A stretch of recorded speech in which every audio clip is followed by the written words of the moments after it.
everybody, this is Arkady Frekhtman. I'm a New York City personal injury trial attorney, and today I'm actually traveling for a conference. So I'm doing this video early morning in my backyard because I'm on a plane early to go to a law conference for continuing legal education to work with some of the best trial attorneys nationwide. And we're going to be working on our trial skills to improve, to get better. In fact, one of the trial attorneys, the one who's leading this particular workshop, obtained a $90 million verdict. And so I wanted to learn from him and some of his techniques. And he's part of the Trial Lawyers College, which was originally started by Jerry Spence, the famous trial attorney who's written a lot of books that you could actually access on Amazon and other places. You've probably heard of him. So, but anyway, what this video is about is that I wanted to answer a specific question.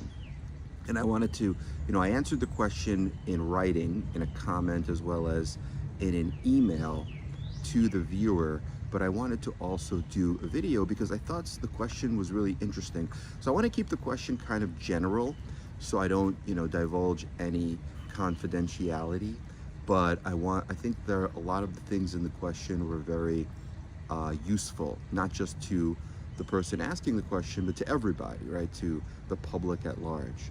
So this individual asked me a question, and the individual is actually overseas right now. So the person is not in the United States, but a few years ago, the person was crossing the street and was hit by a car.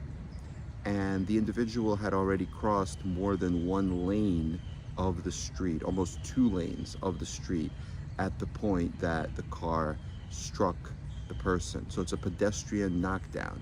And the injuries are very serious. There's a traumatic brain injury and a permanent life-changing injury. I believe there was like a skull fracture, there was axonal shearing, diffuse axonal injury, DAI, so very, very serious, permanent, life-changing injuries.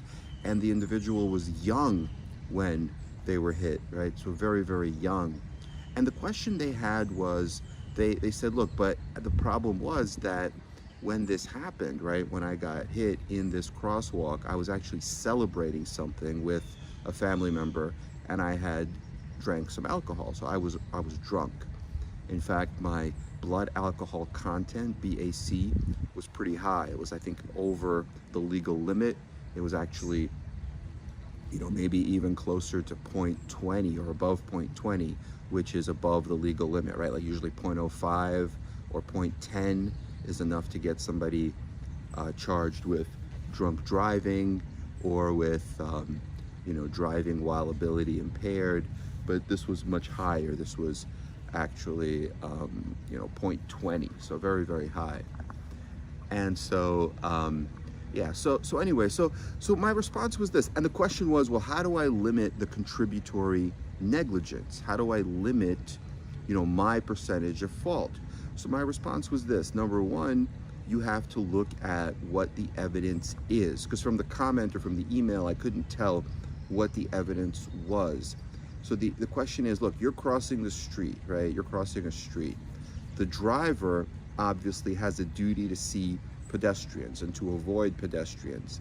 And the testimony, according to the comment, was that the individual was close to the crosswalk, but it wasn't in the crosswalk. It was like a few feet from the crosswalk.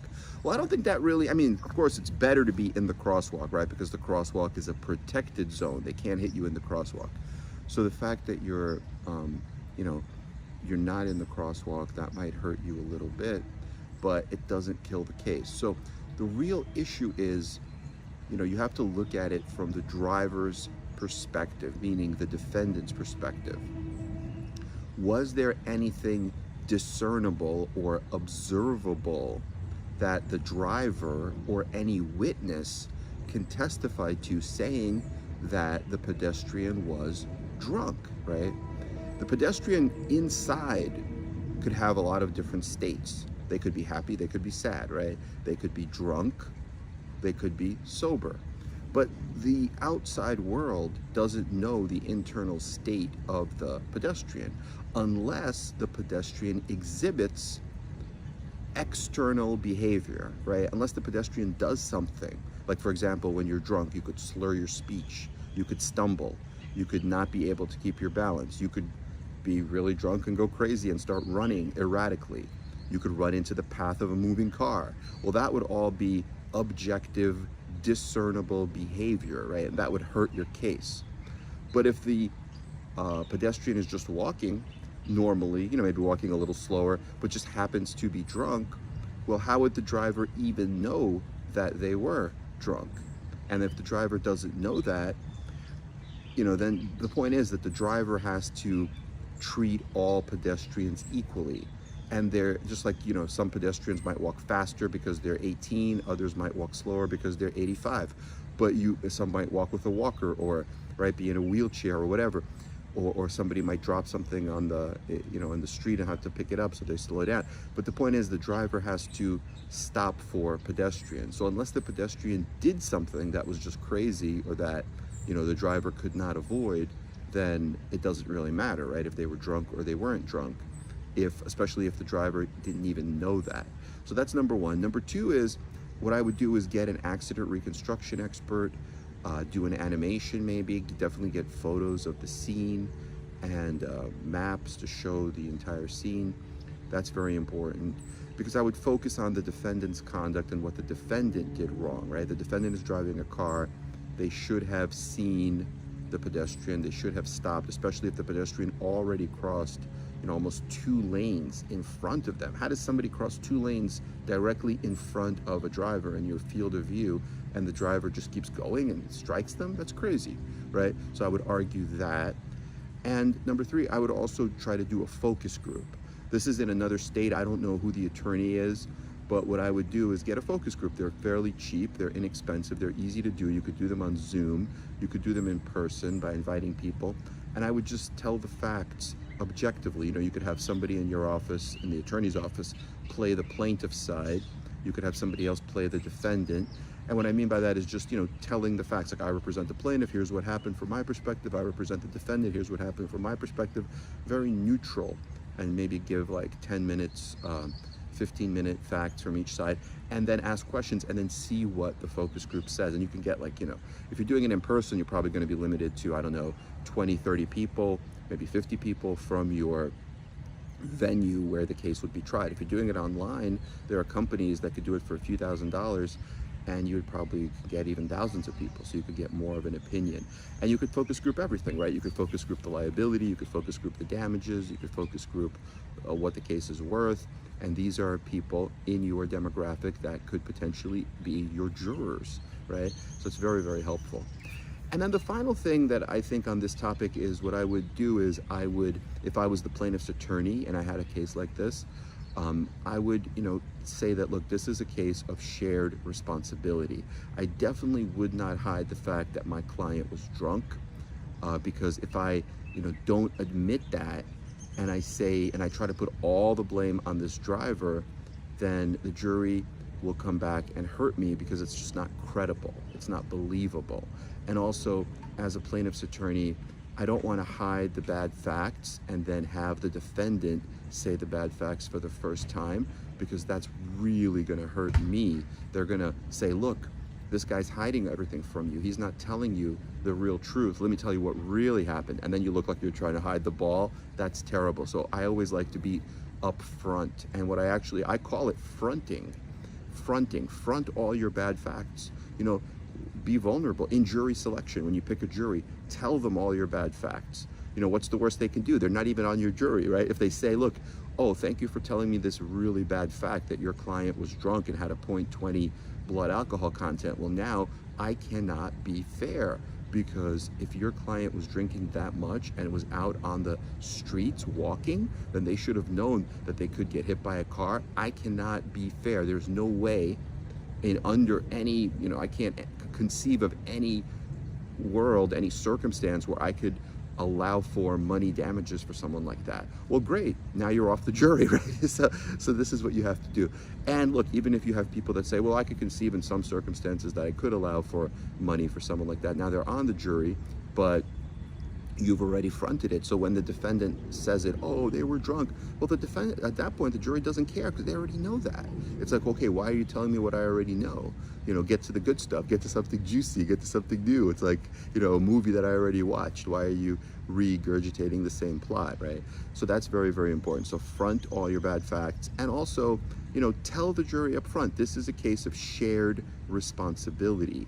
We have admitted our share of responsibility, the fact that this pedestrian was drunk, but will the defendants admit their share of responsibility, right? Let's see, you do this in opening statement and you say, let's see what the defendants say. This driver was driving. It was actually a place where pedestrians were expected to be. I believe it was near an athletic stadium. So of course, near an athletic event, you would think people are either watching the event or participating in the event. There should be a lot of pedestrian traffic, and you know, I'm sure there was traffic control devices, and you know, I don't think there was any evidence that the plaintiff, the pedestrian, was crossing against the light or had the red light at the time. And like we said, they already crossed 2 lanes of traffic, so the driver should have seen them. So what responsibility will the defendant take? Like, we admit this is a case of shared responsibility, meaning shared between the plaintiff and the defendant, but what percentage or what responsibility does the defendant take? And look, the defendants, the insurance companies, invariably, they won't want to call it a case of shared responsibility. They'll want to say that it was 100% the drunk person's fault, right? Our driver didn't do anything wrong. And now you are more credible because you're saying, look, it is a case of shared responsibility. It's a case of, you know, responsibility between the two parties. And they're saying, no, it's only the drunk person's fault. And especially if there's no evidence the drunk person did anything wrong, that they just happened to be drunk, but they were walking across the street normally and the car hits them, then how can you possibly say that it was all their fault and not the driver's fault? The driver should not have seen them and could just run them over, right? It's an untenable position. It's a crazy position from the point of the defense. So always frame it in terms of shared responsibility. And then in closing argument, when the trial is over, what I like to say is, what is responsibility? Responsibility is 3 things. Number 1, you admit it. You say, yes, I did it, right? I'm responsible. For example, a kid, let's say a kid is playing ball and he breaks a window. What is, as the parent of that kid, what do you expect the kid to do? Number 1, you have to go over to the neighbor and say, look, I did it, it was my ball, I'm sorry. Number 2, you know, I accept it and I'm not going to do it again. Like, I'm sorry, it's real repentance. And number 3, look, the most important part is you can't just say I'm sorry and walk away, right? That's not responsibility. Number 3, you have to take real ownership of it and you have to say, look, I'm sorry, I did it, I won't do it again. And number 3, most importantly, let me make it right. Let me pay for it. Let me, you know, pay you for a new window, or let me, you know, make it the way it was before I did this. And the same thing here, you know, and I'm sure this type of real repentance, the 3 levels, the defendant, you know, by closing argument, if the defendant, you know, admits this, then great, then they're basically going to settle with you, right? Because but the defendants never do that. They never admit all 3, and especially number 3, right, which is make it right, pay the full value of it. And if they gave this poor individual a lifelong brain injury, they're never going to make that right, because that's worth millions and millions of dollars, right? So then I talk about that matrix, the real repentance, what is responsibility matrix in closing. So I hope this was helpful, but this is the way I would approach a case like this. So the question was from the viewer originally, you know, what percentage of contributory negligence am I going to get, right? What percentage of fault are they going to put me in? Well, I don't know, right? Because I don't know all these facts. I can't tell you. It's like saying what's going to happen in my trial. You know, nobody knows that, but I could tell you this is the way I would approach it. These are the things I would do, from focus groups to animations to, you know, possibly hiring an expert like an accident reconstructionist, and also this idea of shared responsibility, also fronting all the bad facts. So I hope this was helpful. And feel free to text me again or email me again, and I'm happy to do a Zoom call with you, because I know the individual now is in another country, so we're probably not going to be able to speak on the phone, but I'm happy to do a Zoom call, like a free confidential Zoom call. We could discuss it, and we could talk about your case and actually get into the nitty-gritty. Were there any external observable circumstances that the driver could say, look, this person ran into the path of my car, this person was drunk, they went forward, then they went backward. Okay, that would make the case more difficult. But if there's nothing readily objective that you did wrong, then your internal state doesn't really matter. You could even make a motion in limine, perhaps. I don't know if the judge would grant it, depending on your jurisdiction, but you could even try a motion in limine to exclude the fact that you were drunk if there's no objective factors. If the defendant wouldn't know, or testified that I didn't even know that the person was drunk until a few days later, when somebody said, oh yeah, by the way, the hospital records for that pedestrian you hit, the hospital records came back saying that they had a blood alcohol content that was above the legal limit. Well, then the defendant could think, oh great, that's like now I feel less at fault. But if the defendant didn't know you were drunk before they hit you, then that's just kind of like a false saving grace, right? It doesn't really matter. Okay, but I hope this was helpful. Let us know what questions you have. Please like and subscribe to our channel, and we're going to do more videos. I'll probably do them from the retreat when I'm practicing. I'm going to be doing a lot of trial skills, learning a lot of new topics. So as I'm practicing, as I'm working, I'm going to do some new videos about those topics, and we're going to, hopefully maybe do a live if I can. I'm going to be on Pacific Standard Time, I believe. Yeah, it's actually in Washington State. So I'm going to be out near Seattle, so out there. So it's going to be Pacific Standard Time out there. But, so I don't know if I could do the live around 5 p.m. Eastern Standard Time like I usually do, because it'll be like 2 p.m. and we might be working at 2 p.m. But I'll try to do a live, whether it's a little earlier or a little later, or if I can't do a live, I'll just do, some recorded videos. But I'll stay in the loop. I'll stay, available. And thank you so much. Thank you everyone for watching, and please, like I said, like and subscribe to our channel. Let us know what videos you want. I'm going to try to do a few videos about specific injuries in various cities, like for example TBI in Atlanta, or spinal fusion in Los Angeles, or open reduction internal fixation in New York City, and do verdict searches about those specific injuries, specific venues, and do some videos about that. That seemed to be what people wanted to see next, according to some polls I ran on the channel. Okay everyone, thank you so much. Have a great day. Bye bye.